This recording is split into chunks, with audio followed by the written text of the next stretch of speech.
This uniform. I've worn it in Afghanistan. I've worn it at the Pentagon. I've stood in rooms where decisions that shape nations are made. But on a quiet road in Georgia, this uniform meant nothing. To them, I was just black. And that was enough. They called it a routine stop. Dry chuckle, routine. Sharper, but when a lieutenant general with 30 years of service is slammed onto a patrol car hood for existing, routine becomes a lie. And lies have consequences. You want to know what powerlessness feels like? It's not the cuffs. It's watching someone erase your life, your rank, your honor, your name, with one look. Voice drops, and realizing. This could be it. This could be how it ends. But I didn't fight wars overseas to lose one on my own streets. So I made a call. A call that didn't just change that day. It changed everything. This is the story of how two badges tried to break a general, and how that general broke a system. But before we go on, drop a comment. Where are you watching from? Texas? Let me know. And if you've ever been judged before you spoke, hit like. Let's see how many people out there get it. Oh, and subscribe. Because trust me. Leans closer, the best part. Their faces when the Pentagon answered. I was born on the south side of Chicago, in a neighborhood where everyone knew your name and your business. My mother, Gloria, was a nurse, tough as nails, but with a laugh that could shake the windows. My father, Samuel, worked the overnight shift at the post office. He taught me early, son, your word is your bond. And your dignity?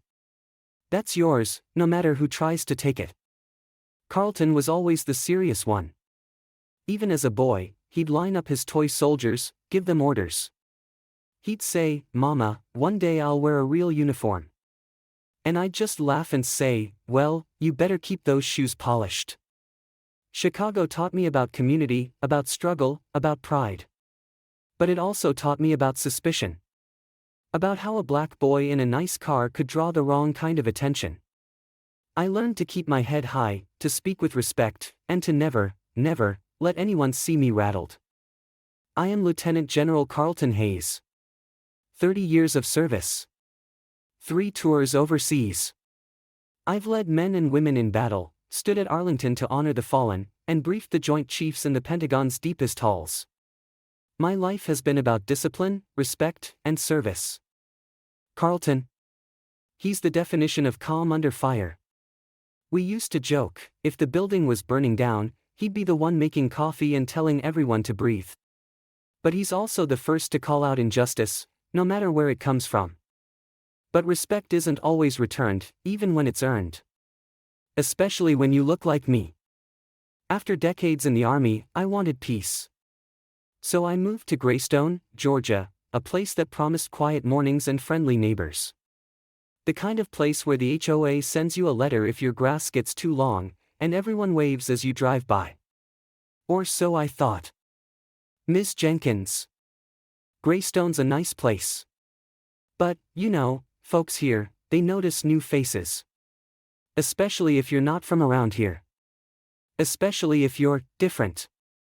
The HOA runs a tight ship.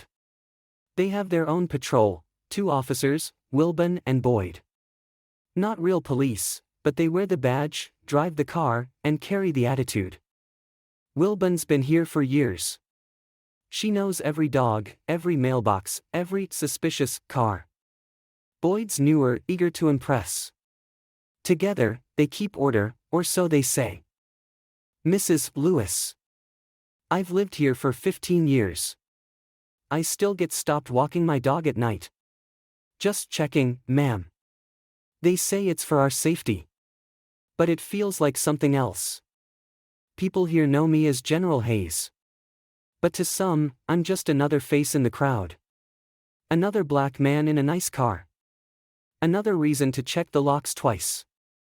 There's a weight you carry, sometimes. The weight of knowing you have to be twice as polite, twice as calm, just to be seen as equal.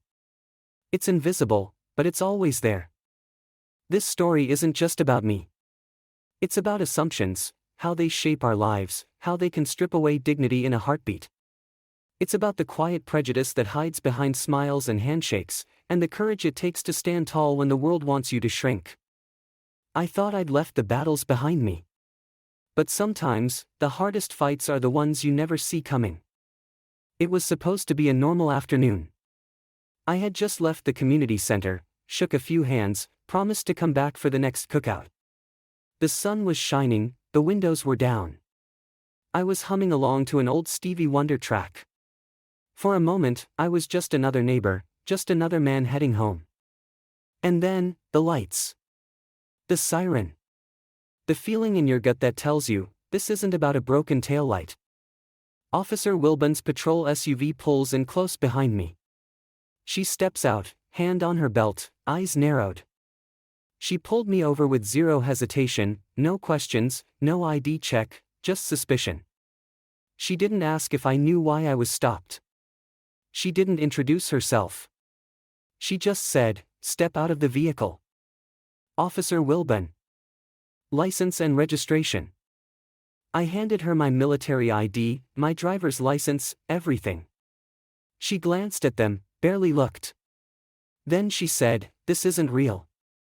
Step out of the car." I tried to explain. "Ma'am, I am Lieutenant General Carlton Hayes. You can call the Pentagon right now. My credentials are valid." But she shook her head. She'd already decided. Cut to a close-up of my hands as she snaps the cuffs on. The metal bites into my skin. The cuffs went on.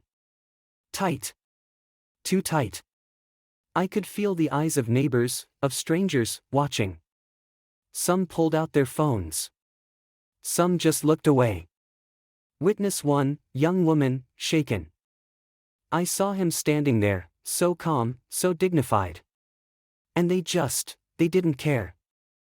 I started recording because I knew nobody would believe it. When he called me later, he tried to sound calm. But I could hear it in his voice.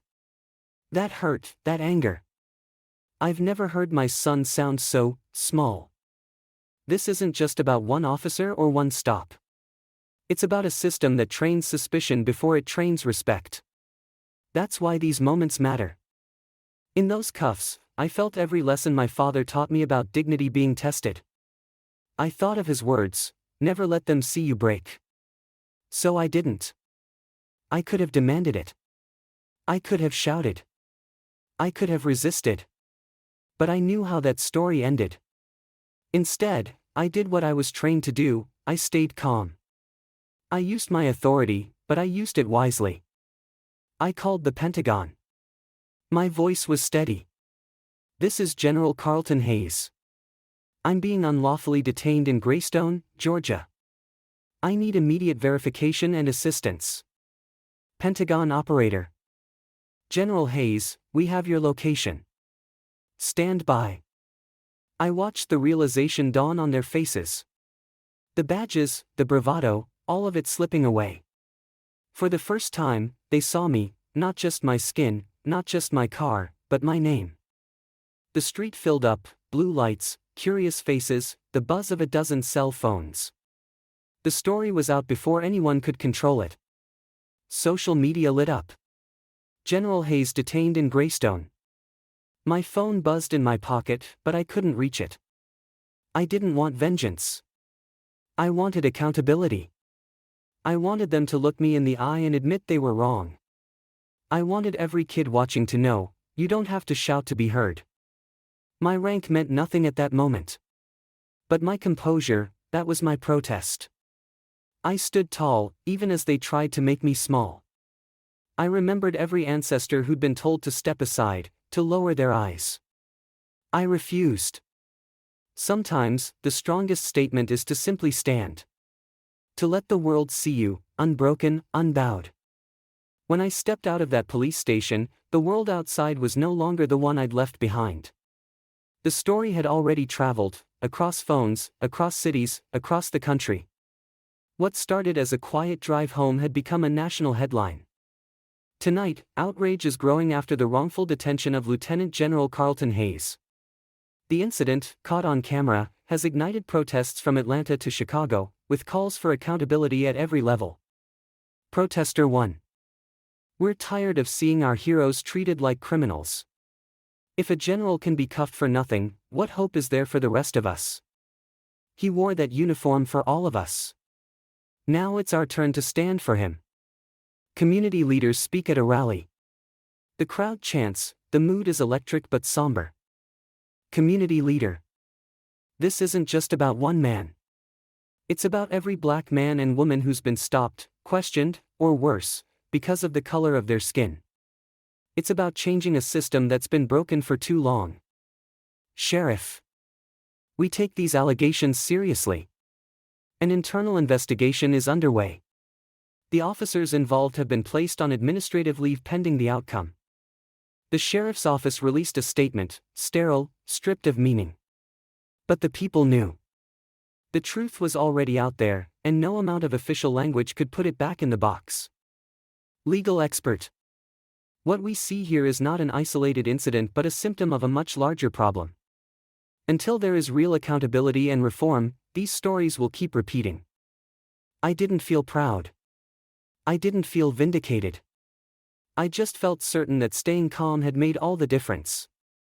In that moment, I carried not just my own dignity, but the hopes of everyone who's ever been told they don't belong. I thought of my father's words, about dignity, about standing tall. I thought of every lesson I'd learned in uniform, and how none of it shielded me from this. But I also thought about the power of restraint. About how, sometimes, the strongest protest is refusing to be broken. Civil rights advocate. Restraint is a form of resistance.